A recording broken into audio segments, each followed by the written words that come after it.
Hi friends, welcome back to my channel. నేను మీ సాయి ప్రసన్నని. ఈరోజు మన ఛానల్లో కార్తీక పురాణం 16వ అధ్యాయం గురించి తెలుసుకుందామండి. అంతకంటే ముందుగా మన ఛానల్ని ఎవరైనా ఫస్ట్ టైం చూస్తున్నట్లయితే ప్లీజ్ సబ్స్క్రైబ్ చేసుకోండి. ఓం కార్తీక దామోదరాయ నమః. ఇది శ్రీ స్కాంద పురాణాంతర్గత కార్తీక మహత్యమందలి 16వ అధ్యాయ ప్రారంభ. స్తంభదీప మహత్యం. ఓ జనక మహారాజా, కార్తీక మాసంలో ఎటువంటి వ్రతాలు చేయక కాలం గడిపేవారికి పునర్జన్మ ఉండదు. ఈ మాసంలో తాంబూలదానం చేసేవారు అధికార పదవిని పొందుతారు. పాడ్యమి మొదలుకొని ఒక్కొక్క దీపం విష్ణువుకు ఉంచినట్లయితే సకల పాపాలు పోయి వైకుంఠం పొందుతారు. ఆదివారం నాడు సూర్యుడి గురించి సంతానార్థి అయి స్నానదానాలు చేస్తే వారి కోరికలు తీరుతాయి. ఈ మాసంలో దామోదరుని సన్నిధానంలో దక్షిణ తాంబూలాలతో కొబ్బరికాయ దానం చేస్తే సంతానం ఎప్పటికీ తరగదు. కార్తీక పున్నమి రోజున విష్ణాలయంలో స్తంభం పైన దీపాలుంచిన వారి పాపాలు పుణ్యం వర్ణనాతీతం. ఈ మాసంలో స్తంభాన్ని చూస్తే దాని పాపాలు సూర్యోదయానికి చీకట్లు పోయిన విధంగా మారిపోతాయి. శాలిధాన్యం తిలలలో కూడినదే స్తంభదీపం అవుతుంది. దీన్ని ఉంచని వాడు నరకాన్ని పొందుతాడు. దేవాలయంలో రాతితో కానీ కర్రతో కానీ స్తంభదీపాన్ని ఉంచిన వారు అంటే దామోదరునికి ఎంతో ఇష్టం. దీనికి సంబంధించిన ఒక ఇతిహాసం ఉంది. మతాంగాశ్రమంలో ఉన్న దామోదర మందిరానికి మునులంతా కార్తీక స్నాన వ్రతార్థం వచ్చిరి. షోడశోపచార పూజలు చేసి ఒక్కొక్క గుమ్మానికి దీపాలు పెట్టారు. ఒక ముని మిగిలిన మునులతో ఈ మాసంలో శివుని వద్ద స్తంభదీపం పెట్టినచో వైకుంఠం లభిస్తుంది కనుక మనమంతా విష్ణు సన్నిధానంలో స్తంభదీపాన్ని ఉంచుదాము. ఈ పున్నమి సాయంకాలం ఈ స్తంభదీపం ఉంచడం వల్ల శ్రీ మహావిష్ణువుకి ఎంతో ప్రీతికరమైంది అని చెప్పాను.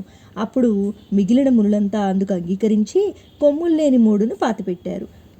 మునులంతా ఉత్సాహంతో విష్ణునామ స్మరణ చేస్తూ శాలిధాన్యం నువ్వులతో కూడిన నేతి పాత్రతో దీపాన్ని స్తంభం మీద ఉంచారు. తర్వాత విష్ణు కథలు చెప్పుకుంటూ లోనికి వెళ్ళారు. పెద్ద శబ్దం వినిపించిన వెంటనే ఏమైందనుకుంటూ బయటికి వచ్చారు. అక్కడ వారు పాతిపెట్టిన స్తంభం పడిపోయి దాని నుండి ఒక పురుషుడు తన ముందు దేహంతో అగుపించెను. మునులు ఎవరివి అంటూ అతన్ని వివరాలు అడిగారు. ఆ పురుషుడు ఆనందంతో వారికి నమస్కారం చేసి, ఓ పుణ్యాత్ములారా, నేనొక బ్రాహ్మణుడను. నా వృత్తి రాజసేన. ధనాన్ని రాజ్యాన్ని రక్షించడం నా యొక్క వృత్తి. సిరి సంపదలకు లోపం లేదు. వేదాలు చదవడం మానేసి దయార్థ హృదయుడే కాకపోవడం వల్ల ఎప్పుడూ దాన ధర్మాలు మంచి పనులు చేసి ఎరుగను. దామోదర కథలు వినలేదు. అనేక మోసాలు చేశాను. పండితులను గురువులను ఎల్లప్పుడూ అవమానించి తిని మరెన్నో పాపాలు చేశాను. అనేక నరకయాత్రలెన్నో అనుభవించి నీచ జన్మలెత్తి చివరకు ఎండు మ్రోడునయ్యాను. ఇన్ని పాపాలు చేసిన నాకు వాటి నుండి విముక్తి కలగడానికి గల కారణం ఏమిటి? నాకేమీ అర్థం కావడం లేదు. తమ దర్శన భాగ్యం వల్ల పూర్వజన్మ స్మరణ కలిగింది. దయతో కారణాన్ని చెప్పమని అడిగాను. అప్పుడు మునులు, ఓ బ్రాహ్మణ, కార్తీక మాస వ్రతఫలం ప్రత్యక్ష ముక్తినిస్తుంది.